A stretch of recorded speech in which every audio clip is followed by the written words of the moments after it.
I just wrote a few words this morning. I know I'm competing with beautiful voices, carol singers. My voice might not be as beautiful, but I think my message is important. So I really wanted to talk about Christmas and what Christmas means. Christmas is a time we think about peace on earth and a wish of goodwill to all. It's a beautiful wish. Some will pray about it, and despite all I see in the world, I do believe that it is the desire of the majority. However, we need to find it in ourselves to move beyond holding it as a wish, something we pray for, and rather it becomes something we commit ourselves to, working towards, struggle for, something we make an active, individual, personal contribution towards through every interaction we have, through our consumer choices, in the language we use, the things we share. But as I say this, I'm not suggesting that it is something light and fluffy, where we censor ourselves from saying things that might make some people feel uncomfortable.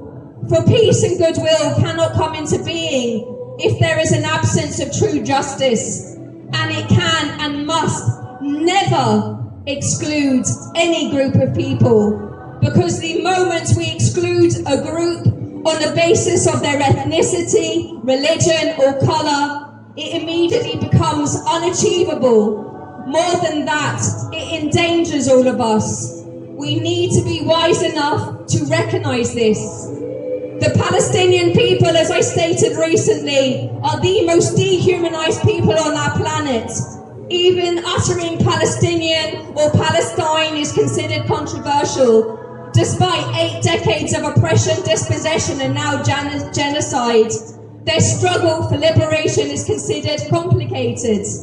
Using the Arabic word Palestinians use to describe their struggle, a word that literally means shaking off, but more commonly understood as uprising, no different to the word used to describe the brave Jews in a Warsaw ghetto, is somehow twisted by mainstream media and groups with a very specific agenda into a code word for a different kind of horror. And recognising their rights as a community enshrined in international law is suggested to be even criminal in our upside-down world. And this is why, if we believe in the message of Jesus Christ, whether Christian or not, because it does not require faith to believe in an ideal, then we need to reflect on what it truly means, as well as that of his golden rule of do unto others as you'd have them do to you. This requires us to find the courage to confront our own prejudices and understand where they come from, how they were formed, and then to have the same courage to name what is happening and why.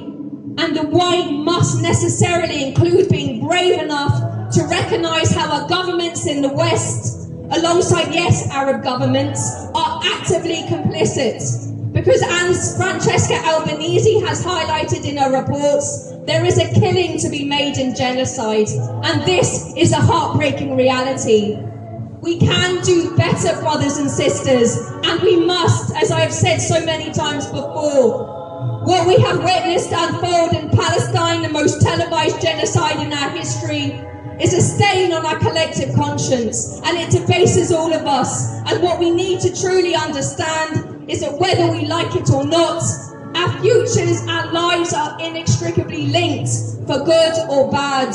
What we allow to be done to other, we do allow to be done to ourselves. So let us take up our moral obligation and determine to do all we can through using our voices, through boycott, divest and sanction, through lobbying our political representatives, through educating ourselves and others, and also more widely, rejecting every form of racism, bigotry.